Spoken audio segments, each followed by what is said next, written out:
Good afternoon. I mentioned last time that I was going to be doing a couple videos on objections that I've received from some of the points in my book. I'll say that the point at which for which I received the most criticism, at least so far, was my assertion that collective entities, groups, have no real ontological existence. That is, they're merely descriptions, classifications, comparisons, uh, except in the realm of conversation. And that's all. When I say this, most people get quite surprised since they assume that they really do exist. Am I saying that this particular group of people does not exist? In a sense, yes, I am. The individuals certainly do exist. No question about that. The individuals who make up the group are quite real, but not the group itself. It's really nothing more than a mathematical set, with the individuals being members of that set. It's totally artificial. That set exists only in our minds. Suppose I make a pile of 10 pennies here on my desk, or to be more specific, you come in and you see a pile of 10 pennies on my desk. Does that group exist?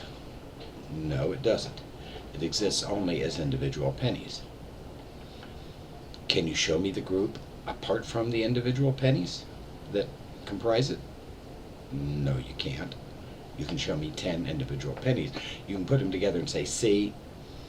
But in fact, I may not have even intended to create a pile of 10 pennies. It might be simply a pile of pennies that happen to be 10 that I pulled out of my pocket when I was trying to retrieve the dimes and the nickels, or the quarters. And I left the pennies there on the desk. So nothing intentional about it, perhaps. You perceive it as a group, as a collection. But I may not have intended that, and I don't see it that way. It's just a bunch of coins that I happen to put there that I didn't put in my pocket. Maybe they're going to go in the penny jar. The point I make here is that it's the viewers, through our perceptions and our intentions, that create groups virtually all the time. Now, groups are artificial in that they don't exist in nature. It is our perception that creates them.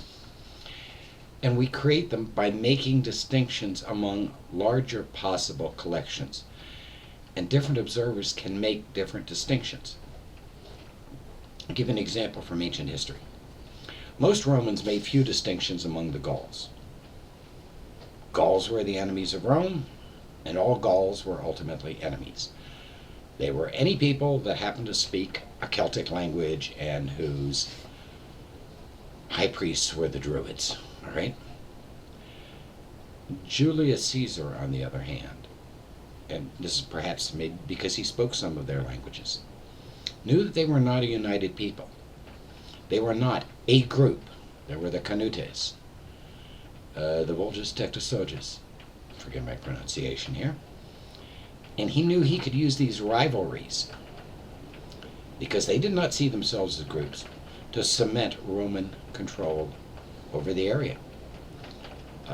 In fact, they saw themselves as united only once, and that was under the leadership of Vercingetorix. That did not last very long.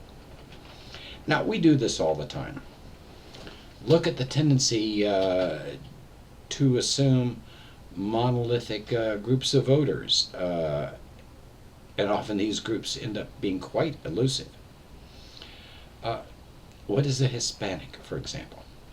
Is it someone who has a Spanish-sounding name, or who speaks Spanish, or whose parents or maybe grandparents spoke Spanish, or whose ancestors came from Spain or Portugal, or what?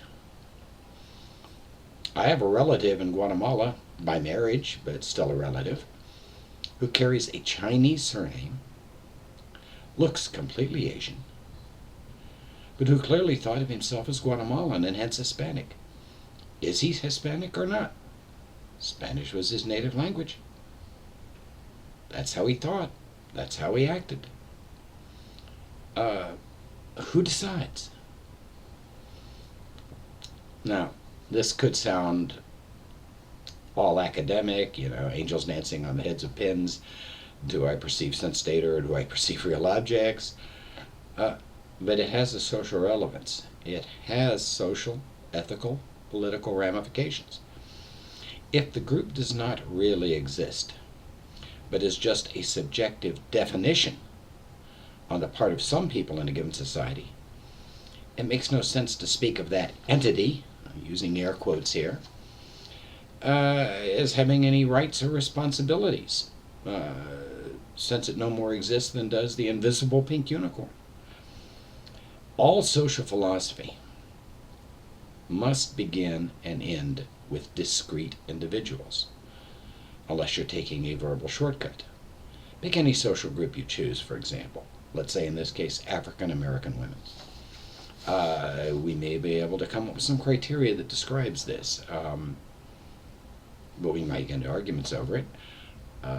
Does it include any female whose ancestors came from Africa?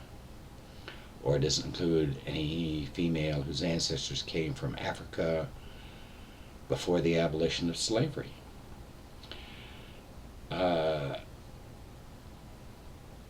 What if one of your parents is white and the other is African American?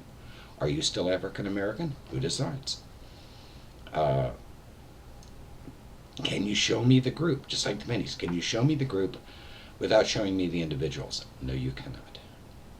You can't show me the entity. The entity has no individual existence apart from the individuals within it. Only individuals think. Only individuals act. I heard someone say, well, you have a riot. People in a mob. The mob acts. No. If you have a riot in a street and a rock is thrown through a store window, the mob didn't throw the stone. One individual in it did.